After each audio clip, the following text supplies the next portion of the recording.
here we are gonna learn a numerical which is based on Simpson's 1/3 rule. Now you can see a big numerical which is given, but don't worry, it's very simple. You just have to identify the data and solve it. So let's start.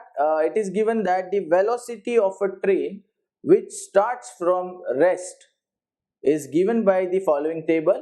So this table shows you the time and the speed, or which we can call as velocity of train at that particular time. So I can see the highest value is 20. It means the time is 20 at max, but we don't know the unit. Let's see in the further line. Now it is given that where time being recorded in minutes. So guys, it means this 20 is nothing but the minutes. So in 20 minutes, the velocity of the train is given after each and every 2 minutes. So time is being recorded in minutes from start, and the speed in kilometer per hour. So this is the speed of train in kilometer per hour. Okay. And here we have to find out the total distance in 20 minutes. So we have to get the value of a train or the position of a train after 20 minutes. So guys, let's start. So since we want, or we have to solve this problem by Simpson's 1/3 rule. See, here the method is not given, but you can assume that we have to solve this question by Simpson's 1/3 rule. So we will be solving it by Simpson's 1/3. Now to get the value of total distance, we have to first bring our function or our integration in such a way that it will give us the distance. Now here the time and velocity is given, but in the question we have to find out the distance. So guys, do you know the relationship between the time, distance and velocity? I think yes, because we all have seen this in the basic physics, that what is the velocity. So we always say that it is rate of change of displacement. So if I'll talk it in mathematical term, so here I would say that ds upon dt is equal to v. So rate of change of displacement is called as velocity, where s is the displacement or the distance traveled, t is the time required to travel that distance, and v is the velocity. Now guys, as we want the distance in the question, I would say this is nothing but ds equal to v dt. And now we will integrate on both sides. So here we'll get integration of ds equal to integration of v dt. Now we know that integration of 1 with respect to s is s equal to integration of v dt. So guys, here I got the displacement in terms of integration, and since we want the limits of this and the function is the velocity, here we know that the train is starting from rest and the maximum time is 20 minutes. So here I would say that the time, because see, we are integrating with respect to time, so these limits must be of time.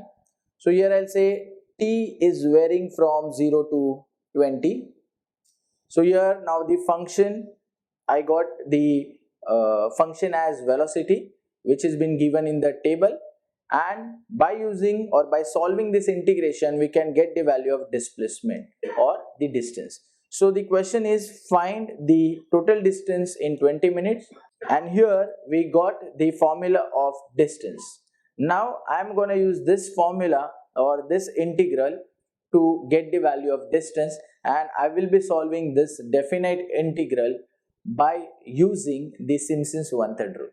So guys, as it is told in Simpson's 1/3 rule that we should have number of subintervals. So here the number of subintervals are given, which are, if you'll see, then 2, 4, 6, 8, 10. If you'll see the difference between any two subintervals, then it is constant. But one more thing is, if you'll see these sub-intervals, then they are odd in numbers, because see here, the first sub-interval between 2 to 4, then second, third, fourth, fifth, sixth, seventh, eighth and 9. So here we have 9 sub-intervals. And guys, the rule of Simpson's one-third rule is that we must have the even sub-intervals. Now, with the 9 sub-intervals, we cannot solve this numerical. Hence, we have to convert it into the even sub-intervals. Now, the question is how to convert it into even sub-intervals. So, guys, don't worry, because if you see the question, if you read it carefully, it is said that the train, it starts from rest. So, when it starts from rest, so obviously at that time t will be 0 and the velocity will be 0. So here we would say that time is 0 and speed is 0. So we'll add one more value in the table.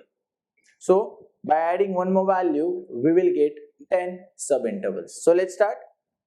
So here I'll say time is t, and for that corresponding time t, we have velocity v. So it is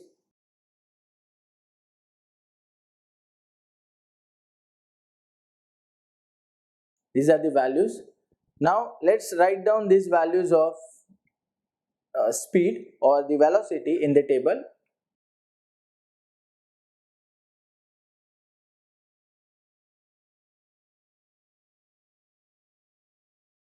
Now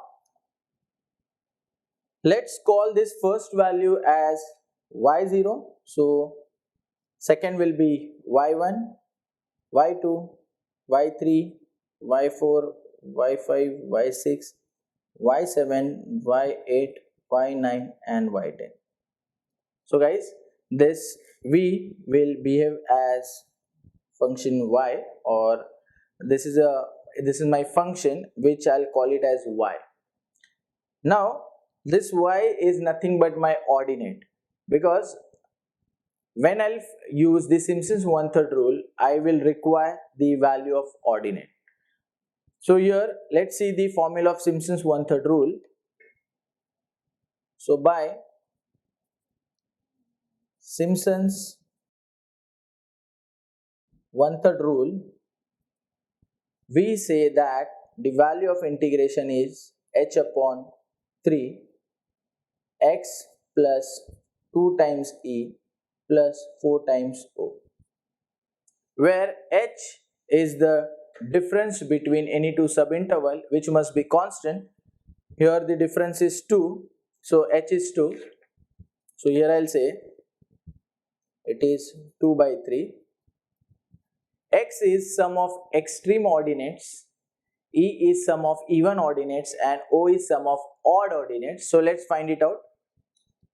So here the extreme ordinates are y0 and y10, the last ordinate. So here I'll say value of x is equal to y0 plus y10. Now both these values are 0, so 0 plus 0 is 0. Next, e denotes sum of even ordinates and o denotes sum of odd ordinates. So now y0 and y10 we have already considered in x. So in remaining ordinates, let's take sum of even ordinates. So here I can see that even ordinates are y2, y4, y6 and y8. So here we can see the even ordinates as y2, y4, y6 and y8. So we'll add these ordinates over here. So y0 plus y4 plus y6 plus y8. So guys, to do this you can use as your calculator. So by adding these four values you will get answer as 82. And now let's add the odd ordinates, that is y1 plus y3 plus y5 plus y7 plus y9. So if you add these values, then you will get answer as 80. So now I'll put these values in the formula to get the final answer. So here I'll say it is 0 plus 2 times e is 82 plus 4 times o, that is 80. Now let's put all these values in calculator to get the value of integration. So by putting these values you can get the answer. But guys, you have to check one more thing. The thing is, here h is given as the difference between any two subintervals. Now here you can see that we have taken that difference as 2. But guys, let me tell you that 2 is in minute because the time is given in minutes. And at the same time, this velocity is given in kilometer per hour. So it means the units are not matching. And this is the trap where student makes mistake. So always remember, we have to bring all the units at the same level. So either we can convert that minutes into hour, or we can convert this kilometer per hour into meter per seconds. So by converting this kilometer per hour to meter per seconds, and by converting time also to seconds, we can bring it at the same level. But I think it's not feasible. What we'll do here is we will convert this minute into hours, because it is already in kilometer per hour and we can get answer very easily. So here we had considered h as 2. So here I'll show you the calculations. H as 2 minutes. Now we know that 1 minute is nothing but 1 upon 60 hours. So that will become 2 into 1 by 60 hours. And that is nothing but 1 by 30 hours. So here we'll consider the value of h as 1 by 30 instead of 2. So guys, here we'll say it is 2 will be 1 by 30. So 30 into 3, that is 90. And this is 0 as it is. This will be 164. And this will be 320. And now you can put these values in the calculator to get the answer. So this answer will be 5.378 kilometers. So guys, the train will travel a distance of 5.3 kilometers in 20 minutes. And I think the train is very slow, because 5.3 you can travel more than the distance by bicycle also. So but still it's fine, because we are solving a numerical. So the answer is 5.378 kilometers. So I'm sure that you like this video and you want to learn more videos or more lectures on engineering mathematics. Then do not forget to log into ekeeda.com today itself. Also, you can recommend your friends to come and learn the engineering mathematics here in the simpler way. So keep learning. See you everybody in the next lecture. Thank you very much.